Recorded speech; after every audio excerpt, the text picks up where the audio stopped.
Hello and welcome to the Indian Classical Guitar Academy. I made this video a few weeks ago from the time that you're going to be hearing it. I was out here in Portugal in the woods and visiting the family out here, and I thought it would be really great to talk about a subject which is very, very deep and meaningful to me in equally sort of inspiring, beautiful surroundings. So, right, what I'd like to talk to you about today is Nicola Benedetti and violin concertos, particularly of the Romantic era. So, right, where to start? I mean, I've been listening to Nicola Benedetti a lot for the last several months, and the way that I tend to get into musical styles and the way that I tend to really listen to music is that I tend to really find one or two particular artists that really grab me most of all. It's not like a conscious decision, but like for example in guitar it's all Jimi Hendrix, John McLaughlin, and then bits of other players, but it ends up being, 99% of the time Jimi Hendrix and John McLaughlin. Or if it's in Indian classical music, it's like Shahid Pervez and Rupa Panesar, my guru, and Shakir Khan, and I tend to zero in on people. So with Western classical music, finding Nicola Benedetti and hearing her talk about music and then hearing her play, it's like I've found my Jimi Hendrix. It's like I've found my Miles Davis, but in the Western classical field. I've found someone that's sort of communicating to me through their playing, like sort of how this music really feels and what it's all about, because when particular musicians play, it's like you hear it and you go, oh, I get it now. I can feel it. It's like the way they are feeling it, the way they're expressing it. It's like I feel like I'm there with you. I'm on this journey now. I've got it. I can now really hear the music. And I've always listened to bits of Western classical music, and I've gone through periods of listening to it quite a lot, and even studying classical guitar a few years ago. I sort of took a bit of a detour into that. And I heard Yehudi Menuhin many years ago, and that really, really grabbed me. But I think that the thing with Nicola Benedetti is that I first saw some of her videos when she was talking about the process of learning, and she is able to, she's got such a desire to do this through the Benedetti Foundation, how she teaches so many people, and she's got a whole team of teachers that are doing the work with her.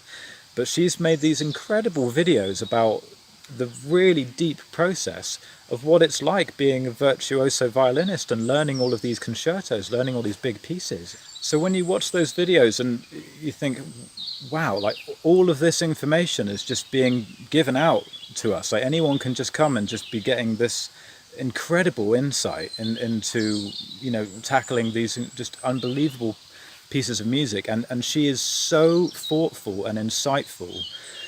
The way that she talks about practice, the mentality, and how she approaches all the different aspects of the music, it's just outstanding. To be sort of given access to that kind of, into that depth, and especially when someone is so articulate as she is, and she is a great thinker. She's a great thinker of music beyond even just her incredible playing.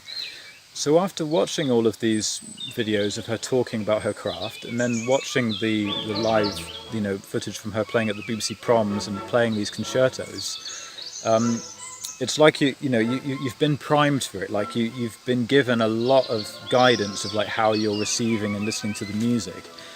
And then when I really heard it and like heard her playing Tchaikovsky's violin concerto and like Korngold's violin concerto, and there's been just a few that I just kept listening to over and over again. I didn't really know what that material was really like. I'd heard symphonic music, I'd heard a lot of Bach, I'd heard a lot of incredible music that's very, very dear to me, but I didn't know what that Romantic era violin concerto repertoire was like. I think I hadn't really got my head around like the depth of the ideas that the composers had been putting into we've got an amazing violinist here. What are we going to get them to do? Let's look at all the different possibilities of like how they can use their instrument to the full, to its full potential. And as a guitar player, you look at the electric guitar repertoire, and I mean, that's my stuff, right? I love electric guitar, I love Jimi Hendrix, I love John McLaughlin, but we don't have the kind of repertoire that they have. This repertoire is developed over hundreds of years, and you've got people like Tchaikovsky that write these incredible orchestral arrangements and treating every little nuance of that violin solo part as like the subject for how the whole orchestra is going to support them, and how these ideas are going to be fully expanded upon. And we don't have that kind of repertoire yet in the electric guitar world. We've got incredible improvisers, we've got incredible pieces, we've got really amazing music, but I feel that there's something else. There's something else, because you've got this continuous evolution over hundreds of years coming into the Western classical form. And it's because my work is in Indian classical music, and there's a certain depth of musicality that comes through Indian classical music, which is also like its own thing, that you couldn't really say that blues or rock has, even though we've got incredibly advanced forms of rock music, I don't think that conceptually we have things that are quite as deep as Indian classical music. But then the Western classical music, the way that it's developed around the orchestral arrangements, and I'm not really a great fan of like symphonic music, because I need to hear the individual voice. I need to get the sense of that individual person and the little nuances of how they are playing. So that particular individual person, it's like, imagine if you only ever heard Miles Davis play in a big band, when he's playing in a section, he's part of the section, you would never really know what Miles Davis really sounded like, because he would always be playing in unison with maybe like 10 or 15 other trumpet players, right? But if you hear Miles Davis playing and he's the soloist, now you can hear Miles Davis's sound. You can hear every little nuance of his line. So when you hear the violinist doing they're the soloist in the concerto, you can hear their individual sound. So you've got that individuality, but then you've got the backdrop of the whole orchestra and all of the different orchestral techniques and all the different textures. So this is something really special, that I didn't quite realize what that was all about. I didn't quite realize sort of how far that had really gone in its progression. But the violin has always been something really dear to me, and I felt at some point in my late teens, after playing guitar for like 10 years, I'd started to hear, Stefan Grappelli, and I'd heard sort of jazz violin, and I'd heard Indian classical violin in the Carnatic style, like L. Shankar playing in Shakti, and I started to feel like the violin was actually had a potential that even the guitar didn't have, the electric guitar didn't have, and you can sense like the depth of just how challenging it can be as an instrument. And I felt like, I don't know, maybe I should be playing the violin. Like I felt very strongly pulled towards it, but then, the guitar and then the sitar with Indian classical music became my real pathway. But I've always felt that closeness with the violin. And now the thing about Nicola Benedetti, like I was saying earlier, is that I feel like I found someone that her particular voice, her way of playing and how she embodies the music, it just really strikes me. And when you listen to certain musicians play, you see them play, and it's like, is this even real? It's like I can't quite believe that I'm actually really hearing and seeing this. And I get that with Jimmy, I get that with McLaughlin, I get that with Coltrane, and I get it with Nicola Benedetti. I get this feeling of like, is she real? Like, is she real? Because the embodiment, the way she embodies the music, the way it channels through, and like the depth of like how she's feeling the music, I can feel it too for some reason. The way that she's feeling it, it's like she makes it really come to life. And for me, like, improvisation has always been the moments of music where I feel the most expressive and has the most power, and the musicians that I love, it's when they're improvising that I feel that they're reaching that height of musical expression. But when I listen to Nicola Benedetti, like playing Tchaikovsky's Violin Concerto, I feel like actually there's nothing missing here. Like, there's nothing missing.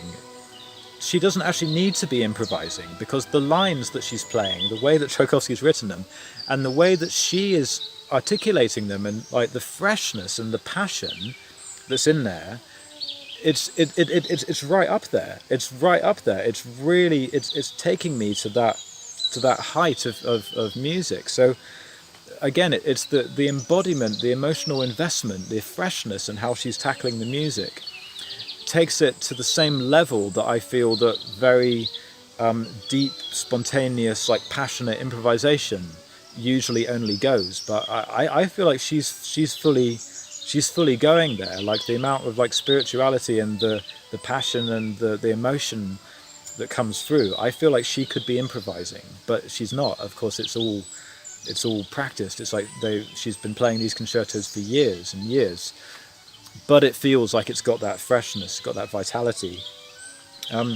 So for me, it's like, I feel like if I had known more about this music, and maybe if I'd heard her play, I mean, she's the same age as me, which is quite funny, because it's nice to have someone that you can feel is actually here, and they're not like 70 or 80 or they all passed away. It's like they're here now. And I feel like if I had discovered this kind of music earlier, or been fully exposed to it, because I was exposed to classical music, but for me it's been a real revelation. It's been a different thing altogether to be exposed to, the likes of Korngold Violin Concerto, and it's been something different.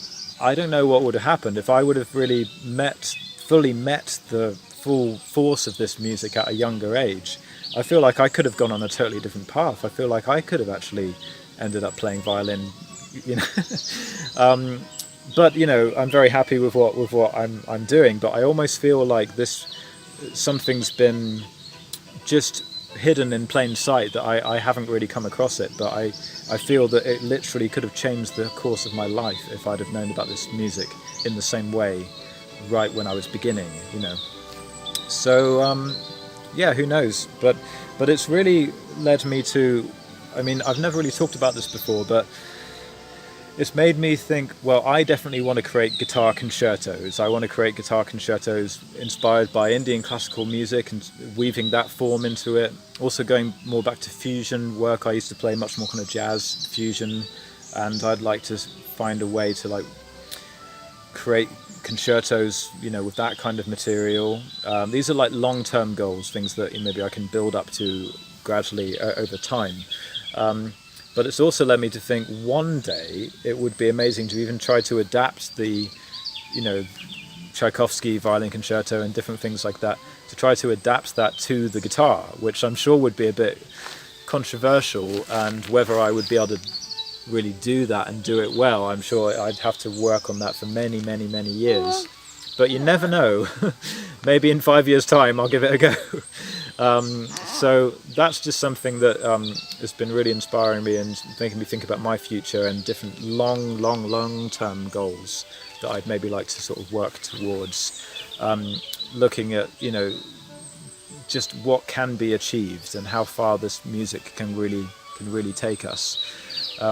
But the main thing I would say here is that sometimes it takes a while, especially if you're into blues or rock, or you like, in Indian classical music. It can be difficult to maybe take something like Western classical and to actually feel that like I can embody this too, that I can also feel this music within myself. Because basically as a rock musician or blues musician, we often hear, I think other people have this experience, you hear Western classical music, you hear the orchestra playing, and you kind of think, well, that's okay, but it's not me. I'm like, playing with my distorted guitar and my drums, that's me.